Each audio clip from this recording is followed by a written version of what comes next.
दोस्तों, पश्चिम बंगाल यह भारत के सबसे अधिक आबादी वाले राज्यों में से एक है और यह भारत के पूर्वी हिस्से में स्थित है। पिछले कुछ दशकों में पश्चिम बंगाल ने राज्य में बहुत विकास हासिल किया है। इसमें बुनियादी ढांचे के विकास की बड़ी संभावना है। तो आइए आज के इस वीडियो में जानते हैं पश्चिम बंगाल के अपकमिंग प्रोजेक्ट के बारे में, जिसके बन जाने के बाद पश्चिम बंगाल को एक नया सूरत प्रदान होगा। नमस्कार दोस्तों, मैं विकास और आप देख रहे हैं ऑल इंडिया प्रोजेक्ट। और आज जब देश में कनेक्टिविटी बढ़ रही है, रेलवे, हाईवे, वाटरवे, इसका बड़ा लाभ बंगाल के लोगों को भी मिल रहा है। दोस्तों, वैसे तो पश्चिम बंगाल में भी कई सारे प्रोजेक्ट पर काम चल रहा है, लेकिन अगर पश्चिम बंगाल के कुछ अपकमिंग प्रोजेक्ट की बात करें तो नंबर 1 पर है कोलकाता ट्रॉली बसें। जी हाँ दोस्तों, कोलकाता में अब ट्रॉली बसों को चलाया जाएगा। कोलकाता शहर में ओवरहेड केबल लाइनों का उपयोग करके इलेक्ट्रिक ट्रॉली बसें शुरू करने की योजना पर विचार किया जा रहा है। कोलकाता में ट्रॉली बसें शुरू करने के लिए पश्चिम बंगाल औद्योगिक विकास निगम और जर्मन विकास एजेंसी के बीच में एक समझौते पर हस्ताक्षर किया गया है। तो यहाँ कुछ सबसे ज्यादा अनुशंसित पश्चिम बंगाल मेगा प्रोजेक्ट है जिनके बारे में आपको पता होना चाहिए। हमें उम्मीद है कि कोलकाता ट्रॉली बॉक्स ये बहुत ही ज्यादा अपकमिंग प्रोजेक्ट है। अभी इसके बारे में कोई भी डिटेल जानकारी जारी नहीं किया गया है, लेकिन हाँ, कोलकाता में ट्रॉली बसें चलाई जाएगी, ये कंफर्म है। इसको लेकर के कोई बड़ी अपडेट आती है तो उस पर मैं अलग से सेपरेट वीडियो लाऊंगा। नंबर 2 पर है ताजपुर पुरुलिया औद्योगिक गलियारा। पश्चिम बंगाल पुरुलिया से आगामी बंदरगाह शहर ताजपुर तक 500 किलोमीटर का औद्योगिक गलियारा बन रहा है। यह गलियारा इस्पात, लोह अयस्क, खाद्य तेल, सीमेंट और अन्य उद्योगों के लिए लाभदायक होगा। गहरे समुद्री बंदरगाह की बंगाल से शेष हिस्से तक पहुँच और आपूर्ति के मामले में यह गलियारा बहुत ही लाभदायक होगा। इसके अलावा उत्पादों की आवाजाही में भी तेजी आएगी। राज्य सरकार बंदरगाह से कनेक्टिविटी के मुद्दों पर ध्यान रखेगी, जैसे कि सड़कों का निर्माण, रेलवे की स्थापना, ताकि उद्यमों के निवेश के लिए माहौल सुनिश्चित हो सके।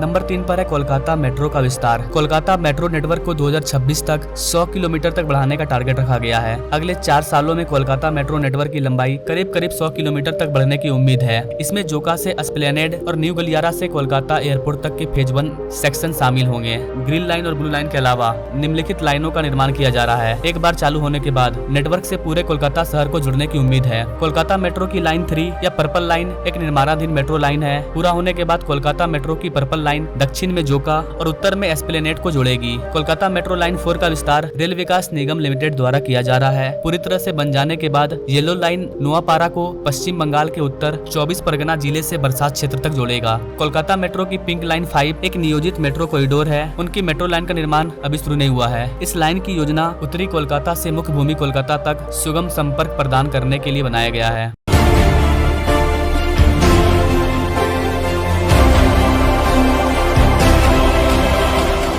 नंबर 4 पर है गोरखपुर सिल्लीगुड़ी एक्सप्रेसवे।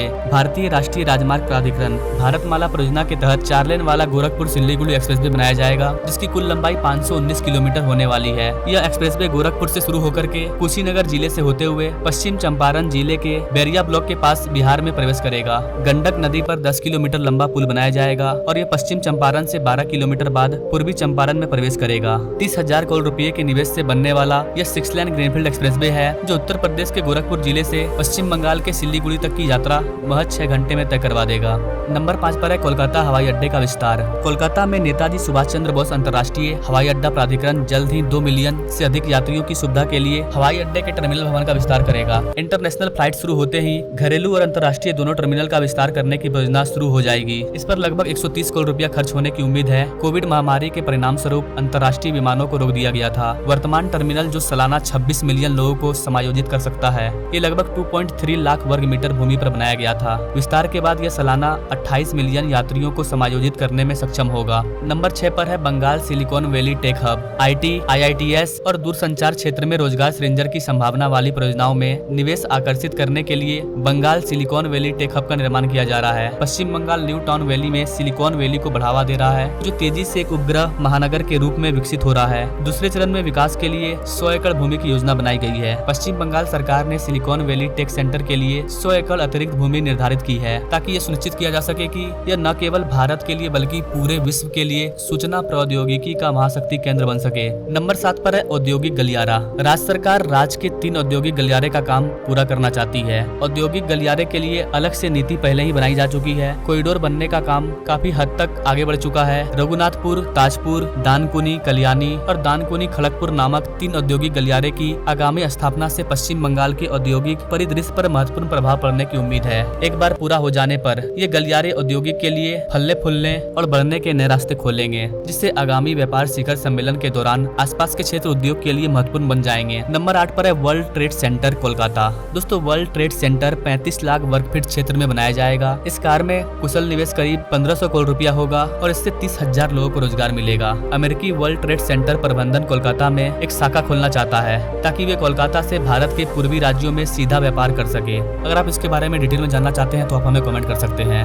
नंबर 9 पर है वैदिक तारामंडल का मंदिर। पश्चिम बंगाल के मायापुरी में दुनिया का सबसे बड़ा हिंदू मंदिर वैदिक प्लेनेटेरियम बनाया जा रहा है। यह दुनिया का सबसे बड़ा हिंदू मंदिर होगा। यह मंदिर कोलकाता से करीब 130 किलोमीटर दूर स्थित है। जब यह पूरी तरह से बनकर के तैयार हो जाएगा तो इसकी भव्यता और वास्तुकला श्रद्धालुओं को खूब आकर्षित करेगी। यह अब तक का सबसे महंगा मंदिर भी होगा, जिसके निर्माण पर $100 मिलियन की लागत आएगी। मंदिर 113 मीटर ऊंचा है। जब यह पूरी तरह से बनकर के तैयार हो जाएगा तो यह दुनिया के सबसे बड़े और सबसे ऊंचे मंदिरों में शामिल हो जाएगा। नंबर 10 पर है कल्याणी हवाई अड्डा। भारतीय विमानपत्तन प्राधिकरण नेताजी सुभाष चंद्र बोस हवाई अड्डे के बाद दूसरे शहरी हवाई अड्डे के निर्माण के लिए कल्याणी को सबसे उपयुक्त स्थान माना जा रहा है। इसका मेन रीजन ये है कि ये कोलकाता से काफी नजदीक है और यहाँ पर पर्याप्त मोटर युक्त संचार के कारण इस शहर को सबसे स्पष्ट विकल्प के रूप में देखा जा सकता है। बाकी इस वाले हवाई अड्डे के लिए सेंटर डिसीजन लेगी कि फाइनली इस वाले हवाई अड्डे को किस जगह पर बनाया जाएगा, लेकिन जो सबसे उचित स्थान है वो यही है।